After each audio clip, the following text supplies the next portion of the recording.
Hello friends, सत श्री अकाल, आदाब, नमस्ते, welcome back to our channel Ilahi reaction. आज मैंने चैनल पे लेकर आए बहुत इंटरेस्टिंग वीडियो पे रिएक्शन, जिसमें हम रिएक्ट करने वाले हैं ईरान वर्सेस अमेरिका। टाइटल तो बहुत इंटरेस्टिंग है। वैसे तो ईरान वर्सेस इजराइल होना चाहिए था, पर इस टाइम अमेरिका ने बीच में जंप लगा ली है और मतलब सही में ईरान वर्सेस अमेरिका ही हो चुका है इस टाइम। तो देखते हैं कोहिस्तानी चैनल का इस बारे में क्या कहना है, फिर इसके बारे में बात करेंगे। फाइनली हमारा वेट खत्म हुआ। हम चाहते थे कि इस टॉपिक के ऊपर हम कोहिस्तानी की कोई एक वीडियो जरूर करें, क्योंकि आई थिंक बहुत सारी ऐसी वीडियोस है जिनमें हर चीज हमें अलग अलग सुनने को मिल रही है। और फाइनली हमारा बहुत ट्रस्टेड चैनल है कोहिस्तानी चैनल, तो हम देखना चाहते हैं कि इस टॉपिक के ऊपर इनका क्या कहना है। तो बिना किसी देरी के शुरू करते हैं आज की इस वीडियो को। Iran, America, Iran is a disgrace. और Israel, We targeted Iran's main enrichment facility. आखिर इन सब की लड़ाई है किस बात पर? Israel launched multiple strikes on Iran. दुनिया में 57 इस्लामिक कंट्रीज हैं, लेकिन क्या वजह है कि अमेरिका और इजराइल इन सब को छोड़कर एक ही कंट्री ईरान के पीछे पड़ा है? ईरान और अमेरिका की इस जंग को पूरा समझने के लिए हमें पीछे जाना होगा, all the way to world war 2। अच्छा, We shall never surrender.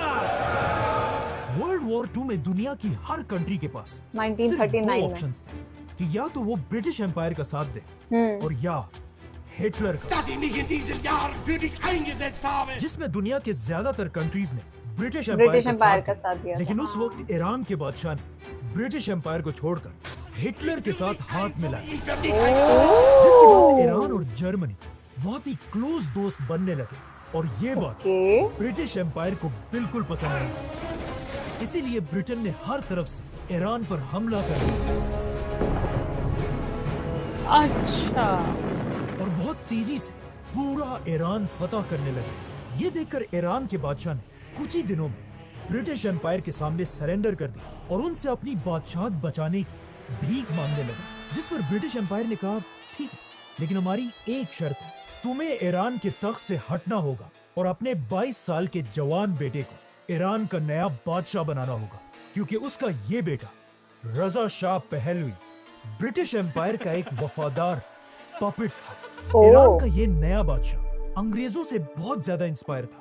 वो चाहता था ईरान के लोग भी बिल्कुल वेस्ट की तरह कपड़े पहने, उन्हीं की तरह अच्छा। पार्टियां करें और अपने सारे वेस्टर्न ट्रेडिशंस कल्चर पसंद था। भूल जाए। इसीलिए वो पहले दिन से ये कोशिश कर रहा था कि किसी तरह इस्लाम को ईरान के लोगों से दूर कर दिया जाए, जिसकी वजह से उसने ईरान में हिजाब पहनने पर पाबंदी लगाई, बहुत सारे मदरसों और मस्जिदों को बंद कर दिया और ईरान के बड़े बड़े इस्लामिक स्कॉलर्स को गिरफ्तार करने लगा और इनकी जगह म्यूजिक, पार्टीज और शराब को पूरे ईरान में प्रमोट फैलाने किया लगा। गया। यहाँ तक एक टाइम ऐसा आया कि ईरान में इतनी शराब बनने लगी कि ईरान जैसा इस्लामिक मुल्क दुनिया को शराब एक्सपोर्ट करने लगा। Oh my God. ईरान के इस बादशाह का ख्याल था कि वो जो भी कर रहा है बहुत ही अच्छा काम कर रहा है। I mean, to be, as you say, the king of kings. यहाँ तक कि उसने एक दिन सऊदी के किंग फैसल को कहा कि तुम ये क्या पुराने जमाने में रह रहे हो, तुम्हें चाहिए कि सऊदी को भी बिल्कुल वेस्ट की तरह एक लिबरल कंट्री बना। लेकिन सऊदी के किंग फैसल ने ऐसा करने से इनकार कर दिया। लेकिन यहाँ पर फनी बात यह है कि आज वही सऊदी ईरान से कहता है कि तुम भी थोड़ा लिबरल बनो, लेकिन अब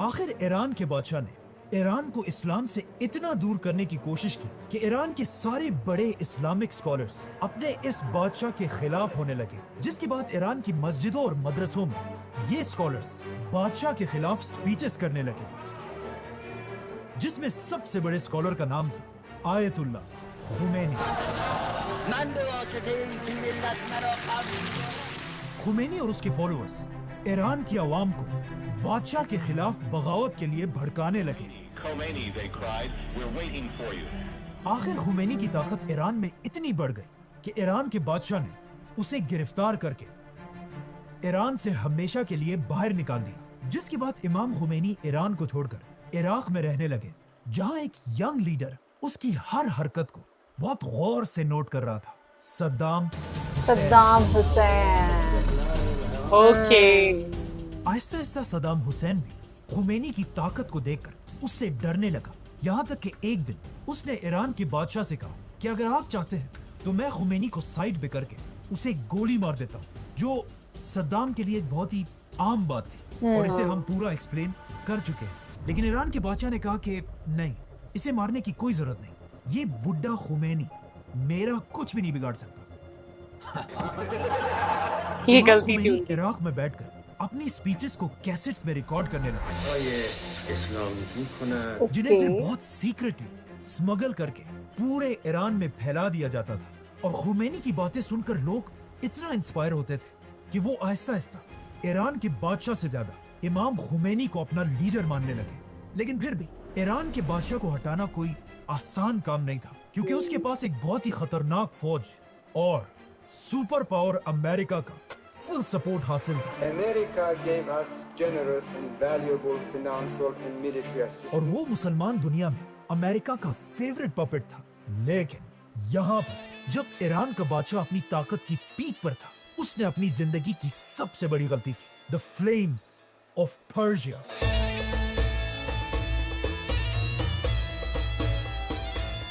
दुनिया की सबसे बड़ी और सबसे महंगी पार्टी अचानक एक दिन ईरान के बादशाह ने ऐलान किया, द ग्रेट पर्शियन एम्पायर को दोबारा जिंदा करने के लिए ईरान में दुनिया की सबसे बड़ी पार्टी होगी। ये एक ऐसी पार्टी थी जिसमें दुनिया के सारे लीडर्स और बड़े बड़े सेलिब्रिटीज इनवाइट किए जाएंगे। ईरान का बादशाह उसी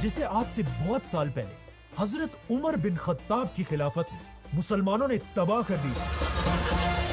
इस पार्टी के लिए ईरान के डेजर्ट के बीच में एक नई सिटी बनाई गई और अपने वीआईपी मेहमानों के लिए ईरान के बादशाह ने 600 लेमोजीन्स मंगवाई, सोने की प्लेट्स में खाना खिलाया, Oh जिसके my बाद God. ईरान के बादशाह ने सबको अपने सामने खड़ा किया और अपने सोने के तख्त पर ऐसे बैठा कि अब वही पर्शियन एम्पायर का नया शहंशाह है।